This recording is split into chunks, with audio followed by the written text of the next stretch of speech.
I still taste sweet. Some people call me a bad apple, but I may be the sweetest apple on the tree.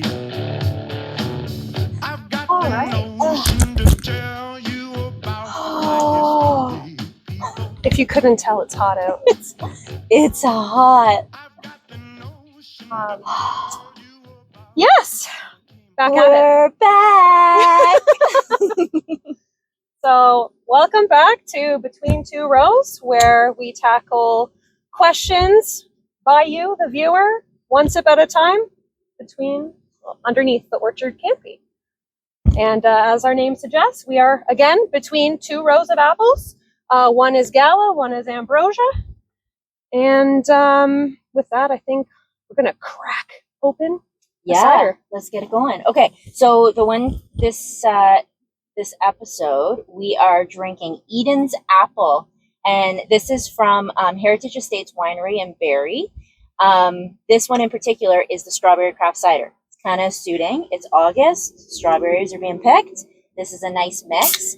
Also, a nice plug is that this was our gold winner for the Ontario Craft Cider Competition that we have each year in February. Registration for that will be coming out this fall, so stay tuned. Yes. Here we are. So we also want to thank the wonderful grower who was so kind and gifted us these mugs. They're So beautiful. I think we're going to be using these mugs from now on. It's a Absolutely. staple to Yeah, our between pod. two rows. Yep. Cheers. Cheers. Happy episode 2. I should have filled it more full. It's a long sip. Gotta tip it back. Oh, wow. It is delicious. It is good.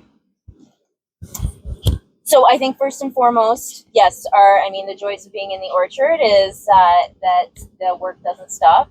So we're joined today by John Deere, doing some nice mowing and sweeping under the trees, getting all those dropped fruitlets and mulching, some nice orchard sanitation that's happening right now. But that's going to be our background noise as we do this, as well as some drip irrigation because, have we mentioned, it's hot. And dry. So we've got drip, then it's going right now. Yeah. I think also too that we wanted to thank everybody for the support and the encouragement and the excitement. We're excited about doing this, so it's great that other people are open to us trying it out. And the questions that we got have been great so far, so keep them coming, and we'll keep doing this. Yeah.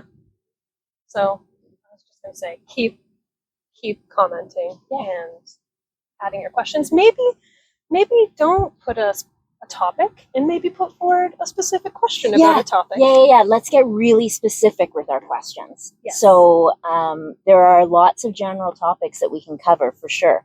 But if you have really specific questions that we can dive into, then that would be great. Yeah, that would help us help you. Yes.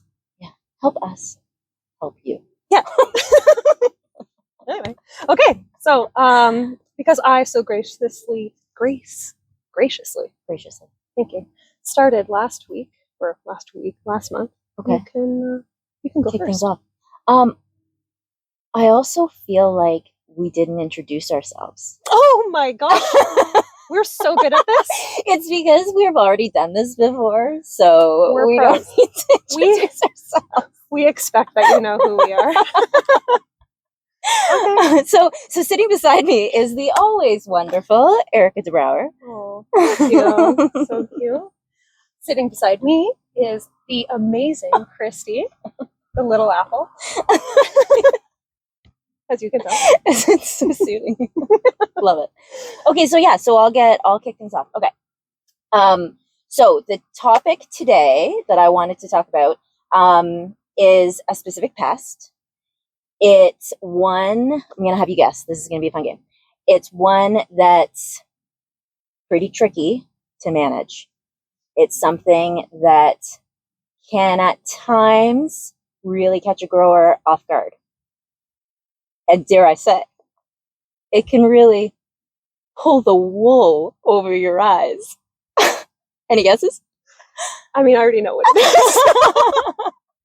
Is it woolly apple aphid? Woolly apple aphid. Great guess. Yes. See what I did there? I wouldn't have clued in. I know. But okay, so there's tons of stuff that we could cover with woolly apple aphid, and it's a really interesting pest. I am going to kind of focus in on just a few things that might kind of feed into yours a little bit when it comes to kind of growth, lush growth, and trying to manage sort of the branch development and the foliar needs. Not to give any spoilers for About my topic. Yeah, thanks. But yeah, so I'm just going to kind of hone in on for some particular topics, but just kind of like woolly 101 to start with. For anyone that's not familiar. So this is a piercing sucking insect. So it feeds in on the sap or the plant juices, right? The phloem of the plant. And it does this similar to other aphids. They all have these kind of like needle-like mouth parts. They're called stylets. They're basically straws. So they pierce into the plant tissue and they suck the plant juices. Also similar to other aphids, like we have others on the plant, things like green apple aphid, rosy apple aphid. They're all colonies. So you're not going to see like a woolly apple aphid hanging out by himself on the tree, herself on the tree. That's key. Sorry, Ooh. that's key. You're not going to just find one. They're always in colonies together. So those are kind of the distinguishing features of aphids. But the interesting thing about woolly apple aphid is that they actually secrete this kind of waxy filament, this white waxy filament, and it covers their colony. And so it acts as kind of a protection for or from predators. It can protect them from kind of exposure to elements. And unfortunately for growers, it also protects them against pesticide sprays, which is one of the things that makes them so difficult to manage, is trying to actually make contact. But this filament thing, it kind of forms this like fluffy mass over top of them. So if you're looking in an orchard, it looks like there's literally just like cotton balls throughout the orchard. If anyone has had experience with woolies, though, if you've touched them or you've brushed against them with your clothes, you know that they aren't white. They're actually kind of like a rusty orange to almost a purple color, and they stain your skin, they stain your clothes. It's super, super annoying. But besides them being just kind of like nuisances, it's the damage that they cause that can really cause issues. So the other aphids, so like green apple and rosy apple aphid, they'll go after like the growing terminals and the fruit clusters and the new growth, and impede all of that kind of development. But where woolies are found are things like pruning cuts or in old cankers or under loose bark. They really like kind of tight crotches in the trees. The graft unions, burr knots, any sort of kind of more vulnerable area of the tree is where they tend to be, and also on sprouts. So things like the suckers from rootstocks or water sprouts that we get, the suckers on the tree late season. Then they like to be kind of in the base or around kind of the developing terminals. So the thing is that, like I mentioned, that they've got this needle-like stylet that they use to feed. And so if you think of our bodies, if we get some sort of damage, our body's reaction is to swell and inflame, right? And so the tree does the same thing. Okay. So as the woolly's feeding, then what happens is it produces these galls or these swellings around it. And so you get this kind of woody mass that forms where woolies have been feeding. So this can really interfere with, if it's on, some new shoots or anything like that, it can interfere with the shoot development, the branch development. It can cause blind wood on the tree, depending on where it is, and really interrupt kind of the nutrient flow. But the other interesting thing with woolly apple aphids is that we've got an aerial colony that's up in the foliage. That's what people typically see and deal with. But woolies are also known to be in the roots as well. So you can have two separate populations. And they do the exact same feeding damage on the roots as they do on the branches of the tree. So you get this kind of like gall, knot-like masses that form on the roots. And so that can really interfere as well with nutrient flow and water uptake and all of those sort of things. I have a question. Oh, yeah. Okay, so because they focus on more newer tissue and vulnerable tissue, are they more prone to younger trees? Or is that just So they interfere more with the growth of younger trees. It's not to say that they prefer them, Right. Because you will definitely, it does take quite some time, and we'll kind of get into this in a little bit, of the populations really build, and once they're there, they just continue to build. So older trees, if you have a problem, it tends to be like an annual problem that you're having to manage. Okay. Young trees, though, that's going to really impede their development. Right. So management of woolies on young trees is really crucial, but it's going to affect trees across the board. And if populations get really high on old, well-established trees, you're going to see loss in vigor just as much as you would with young trees. Mhm. So that's kind of the overview. I don't think that there was really much else that I wanted to say from just a general woolly development, all of that sort of thing. I think the really key thing to understand is where the populations are, both aerial and underground. So sometimes you may not see a problem that's happening. Here comes the sun. You may not see a problem happening. You just all of a sudden see a drop in vigor in the tree. And a lot of times it's because you don't know that the woolies are there. They're either deep within the canopy and you don't see them move out yet, or they're underground causing problems with the roots. It can be a pretty big problem. The thing that I wanted to bring up today, though, I'm going to give two new terms, holocyclic and anholocyclic. So holo meaning complete. So a complete life cycle, or whole. I guess holo is whole. But it means complete life cycle. So we're talking sexual reproduction as well as asexual reproduction. And then anholocyclic, can you guess? It's not a complete cycle. Not a complete cycle. Ding, ding, ding. So it doesn't involve sexual reproduction. So woolly apple aphids can be either holocyclic or anholocyclic. Okay. In Ontario, we are primarily, I've drank too much already in the heat. It's getting to They are primarily anholocyclic. So it is very, very rare for woolly apple aphids to reproduce sexually. So with holocyclic, this usually involves two hosts. So they are on apples during the summer, but then they overwinter elsewhere. A lot of times it's on elm is what tends to happen. So eggs are laid on the elm, they overwinter, the young hatch in the spring, and then they migrate into the orchard, and that's where they do their summer feeding. Then they mate in the fall time, mating, egg laying in the elm, and it kind of continues like that. So you get this sort of movement in and out of the orchard. It's kind of nice because it sort of gives you an orchard reset, right? That they move out. You can manage sort of the populations as they ebb and flow within the orchard. And there's certain times where you can really target your management as they're moving in the spring and as they're moving out in the fall, right? You can look at that. Whereas if we're talking about the populations that we primarily deal with, so the females, they reproduce by parthenogenesis. And so this is producing clones of herself. And she can do that repeatedly, and her offspring can do that repeatedly. And so you get this huge buildup that continues to happen. And because there's no sexual reproduction, there's no secondary host. So they stay on apples year round.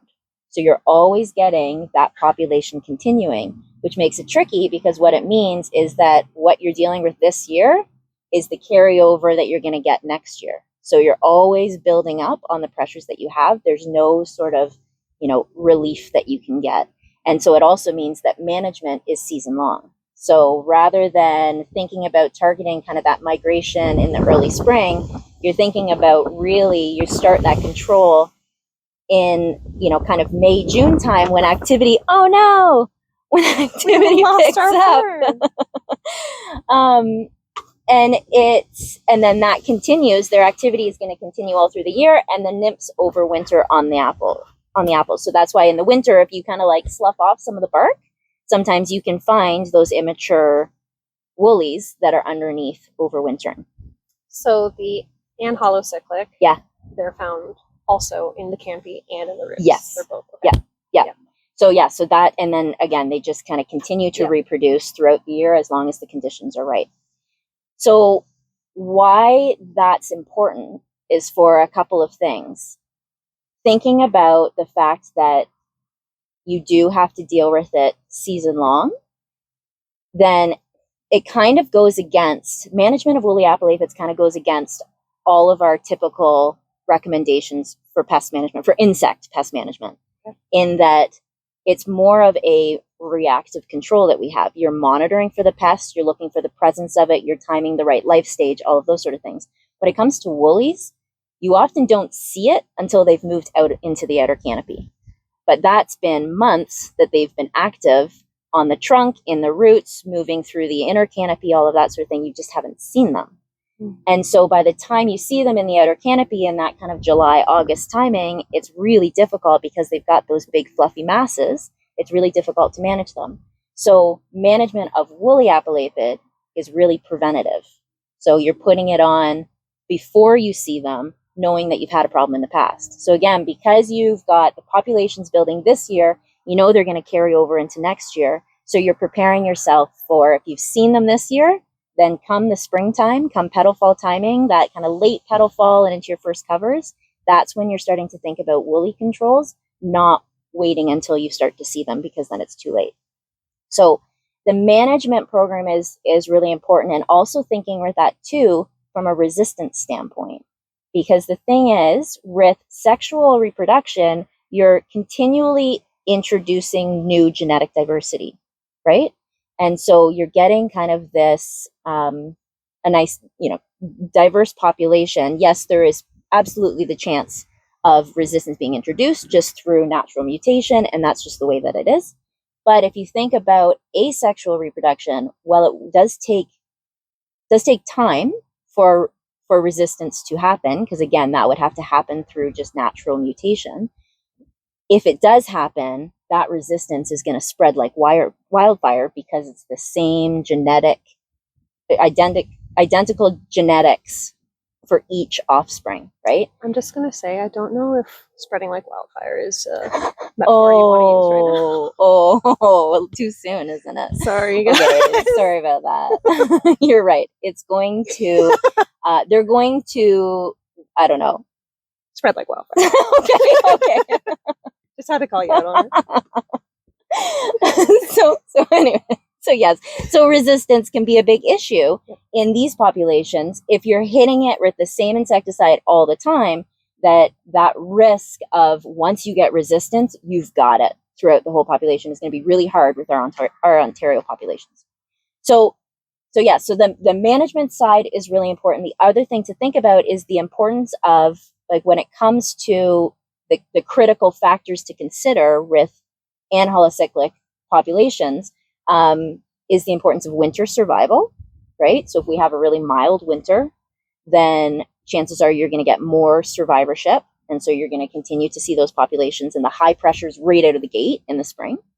Also things like orchard sanitation, the importance of, cleaning up those suckers that we see, the rootstock suckers or the water sprouts, really opening up your canopy and allowing good airflow, because aphids love to have humid conditions. So increasing the airflow in the canopy, pruning out. If you see, any areas where there's a lot of woolly apple aphids, then getting those out, getting rid of cankers or any sites that they would really prefer, that's going to be important, because you're keeping the population year round in the orchard. The other thing to think about too is tree architecture, and in particular rootstock selection. So that's going to be kind of a long-term consideration on how you manage your woolies.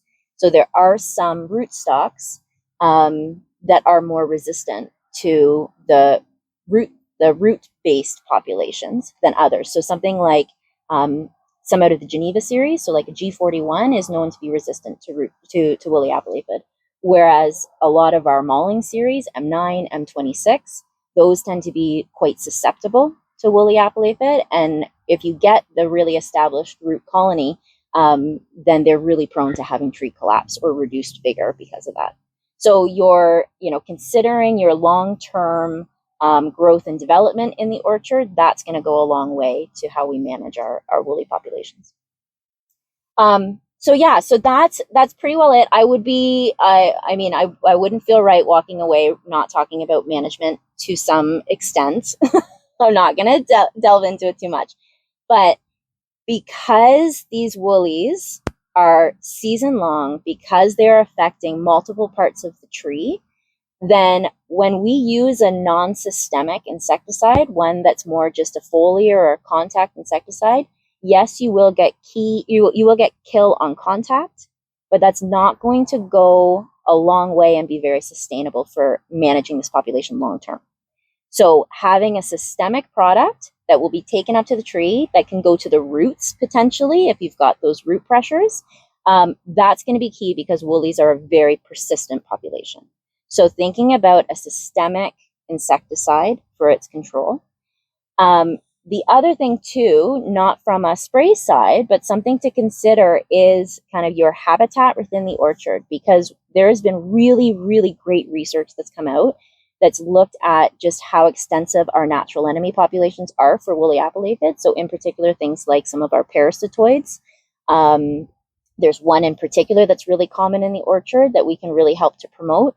And that's a native parasitoid to here in Ontario, as well as things like lacewings and hoverflies and lady beetles. They all do a really great job with helping biological control of the aerial population. So biological control is not going to have much influence on the root population. So if that tends to be kind of your primary source, it may not be as effective, but it's certainly going to have that efficacy. And that in the aerial populations. And so one way that we can, or a couple ways that we can kind of consider how we can boost up our natural enemy populations, certainly thinking about the product choice that you're putting on, selecting those that have lower to no toxicity on some of our non-target organisms. That's going to be really important. You can find that information either on the product label itself, or if you went to something like our Ontario Crop Protection Hub, we do have a whole listing of the toxicities that the products have to all of our common beneficials. So selecting some reduced risk products is really important, but then you can also think about things like companion planting. So there is work that's been done looking at planting flowers along the row middles, and allowing that to grow, as well as doing kind of companion planting in and around the orchard. Things like for woolly apple aphids and their beneficials, things like Alyssum is really important.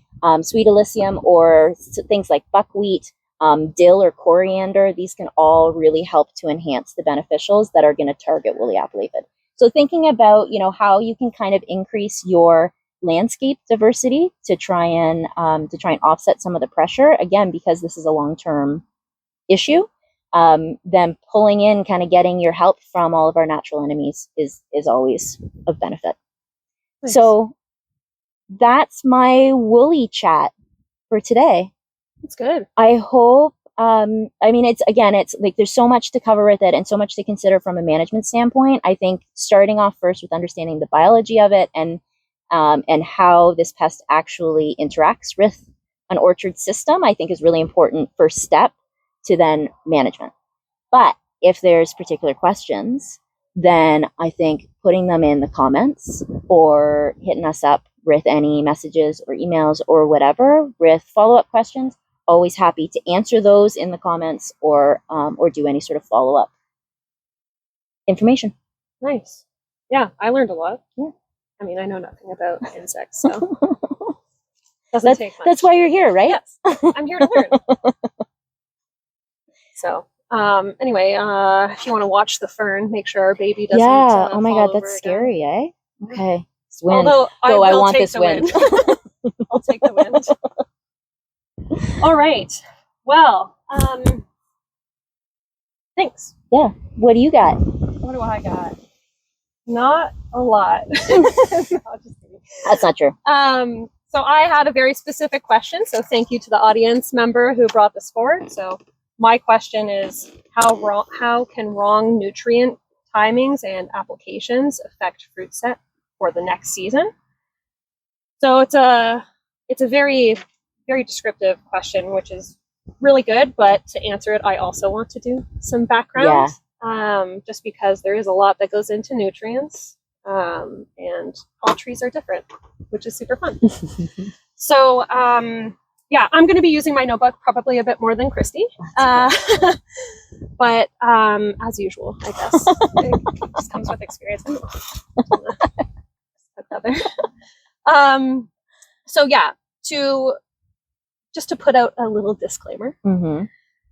So any sort of nutrients are affected by the cultivar, the rootstock, the soil, So much that goes into the it. climate, which I'm sure all of you are aware. So I just want to preface the discussion with that because there's certain cultivars and rootstocks that have a bit more information than others regarding fruit set as well. So those are all factors that affect nutrient uptake and transport. From a general discussion level, I'm going to go throughout the season and share which nutrients are kind of more important during those timings. I'm not going to list all of them because they're all important, and also the ratio and balance of nutrients is also important. So that's something that needs to be considered as well. Again, I think that's a discussion for another time. Bookmark it. It's a lot. Yeah, bookmark it. Yeah. So, sorry, this fly is really getting after me. Hoverfly. Oh, it's a hoverfly. Okay, that's fine then. We want them. Yeah, we want them. Okay, so generally, we're going to start at the beginning of the year from dormant to bud swell. There isn't really a lot of nutrient demand. Mostly trees are using up their reserves, so their nitrogen, their calcium, and their boron are stored. There is a little bit of a low nitrogen demand at that time, just to get things kicked off closer to bud swell. From pink to bloom, this is when, pollination and fertilization is really key. So boron is very important. And then you also have zinc, calcium, and early nitrogen is starting to kick off. Fruit set to early cell division. So your fruit is dividing, your cells are dividing within your fruit, and your xylem is starting to develop within the fruit along with your seed fruit formations as well. And the xylem transports mostly your micronutrients. Okay. So your immobile nutrients, which I'll get into, but generally those are like calcium, zinc, copper, iron, basically not nitrogen, phosphorus, or potassium. Okay. But the rest are immobile. Yeah, so that's peak calcium timing. And then you also want to have nitrogen, phosphorus, and boron at that time for fruit set and early cell division.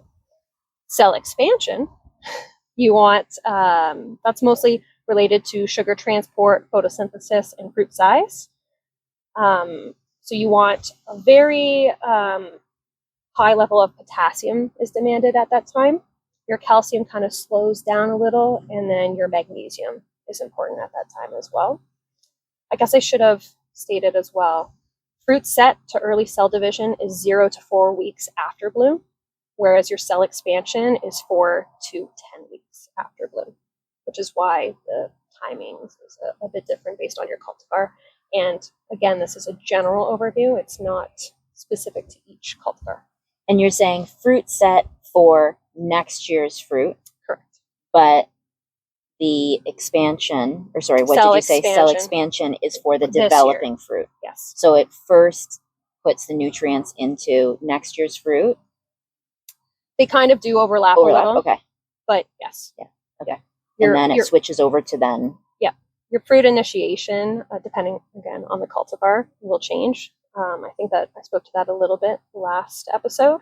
But yeah, your fruit initiation and differentiation changes based on the cultivar. And then you have your cell expansion afterwards. Right. Okay. Which is why sometimes you just, it just all of a sudden explodes. Yes. Like it looks like the fruit's not there, and then all of a sudden there. Yeah. So then the next is mid to late season. Don't mind me while I wipe. Yeah, we're just, that's how we just sweat. We have a very good glow today. I mean, super comfy chairs, but flannel is hot. I'm glad I wore a dress, but there's pros and cons. Okay, yeah, so mid to late season, that's for, you're getting closer to harvest pretty much around now. Your color, your flavor, and your firmness are important. So that's your potassium and nitrogen are required at moderate levels, along with your calcium related to the storability of your fruit, which I'll get into how each of these nutrients play a role regarding this a bit later. And then next up is your post-harvest. So you want to recharge your buds, and it also strengthens your shoots for that time for next year. So nitrogen, phosphorus, and potassium are building in reserve function. So those are pretty critical at that time. Okay. All right. Getting in to the actual question and focusing specifically on the nutrients. I think I have 6 or 7 nutrients. So I'm not going to go over all of them just because it's a lot. But here we go. So nitrogen. I know that you stated for woolly apple aphid, it's like new shoot growth. So nitrogen is very important for early shoot growth. It's also important for photosynthesis and protein synthesis, specifically in developing buds. And the timing for that, again, is like after bloom to midsummer is the peak-ish time. So not that you need to apply at that time, it's when it's needed within the tree. It needs to be available. Okay. So I should have stated that as well. This isn't about application timing. This is about availability. Next up, boron. So boron is important for polytube growth and cell wall formation, along with carbohydrate transport into the buds. So as we alluded to, boron is an immobile nutrient, so it goes through the xylem, and it's necessary for flower bud differentiation. So that's late spring, early summer, and pre-bloom. Next up, potassium. So it's the sugar movement. It's related to buds, fruit, and storage tissues, along with your cold hardiness. So that's a pretty critical portion for potassium. And it's needed at bud formation. So late summer, early fall, and for dormancy. Everyone's favorite nutrient, calcium. Mm-hmm. Always what people want to talk about. Always. Can't fault them either. Mm-hmm. If you don't know, I did my master's on calcium, so I have a little bit of a background in that. So yeah, very critical for cell wall strengthening and bud strengthening, along with developing shoots. And again, it aids in storability of fruit. So it's continuously needed, but the uptake in the transport declines over the season. And that's related to xylem dysfunction. So that's related to any of the immobile nutrients. They are less likely to get where they need to go as the season continues. And as a shameless plug, you can check out my Instagram, and I have a bit of a delve into Honeycrisp and its calcium issues. Yeah. And then hopefully I actually write this calcium pathway article for Encore. So if you haven't checked out our Encore newsletter, we release that, Christy and I release that quarterly. And we hope that it's of benefit to you all as well. So if you like checking that out, please feel free to send us messages. We want to make sure that you're getting the information that you need. And we know that it is an exhaustive amount of material, but we hope that it's something that you can refer back to. Yeah, and that's the thing, that it's about like setting it aside for when you have the time to read it, or to keep it as a resource to refer back to. Yeah, exactly. All right. So now you're accountable. You have to put it out. Yeah. That article has to be written. Yeah. Copy paste accountability. My thesis. Anyway, okay, so next up we have phosphorus. So drives energy transfer. It's important for root activity, and it feeds into the nutrient and water supply. So it's important during early summer, and it helps bud development for the fall and root growth. Only 3 left. I'm almost there. Zinc. So it's related to auxin production and enzyme systems. So that's tied to more bud differentiation, so that early spring and that bud set. Copper and iron are linked together just because they're not necessarily needed in strong quantities, but they need to be available because they support enzyme systems. and photosynthesis. And they're also related to the carbohydrate supply for buds. So it's more of a background necessary micronutrients. So it doesn't really have a peak that it needs to be utilized. Okay. So what does it all mean? There's a lot. What does it all mean? I take a supplement in the morning. What does it mean? Is it doing anything? I think so. I think so. I'm also taking supplements in the morning. We hope it helps, right? It makes you feel good. Okay. As long as it makes you feel better. So to answer the question is, if you aren't applying these nutrients at the right time or they're not available at the right time, what are the implications for next season's crop? First, I'm going to go into two related issues that can happen for this season's crop. And the first is poor fruit size and quality. So low nitrogen or potassium, like 4 to 6 weeks after harvest, is a problem. And you can't really catch up if it's not available. Okay. So that's really important. This can also relate to calcium. If calcium isn't available, you could have potential issues with the cell wall of your fruit. Right? And that is kind of related to nutrient disorders. So potential for other issues while storing your fruit that you potentially won't see when you harvest. Right. So those are the two biggest things for this season. For next season, there's a couple other issues that can happen. So the first is you can have weak or missing buds. So if you don't have the boron availability or the zinc that's necessary for that for early bud set, then you'll have weak or missing buds for next season, and they won't be strong forming. Next is delayed dormancy or winter injury. So I think I related that to potassium. Yep. So if you don't have enough reserves, then it's going to, your winter injury is related to potassium deficiencies, but also delayed dormancy is related to nitrogen. Okay. High nitrogen. So if either of those happen, that could be a factor. Next up is it's kind of related to your winter injury, is your carbohydrate drain. So you're draining all of these reserves that could be beneficial to the tree during dormancy and that next early season while they're breaking dormancy, but you're robbing developing buds of stored sugars if those nutrients aren't available at those because the tree is just using whatever it's got. Yes. Like it's not that it can take any more from the soil or anything over dormancy, so it's just what it's got in its cells is what it uses. Yep.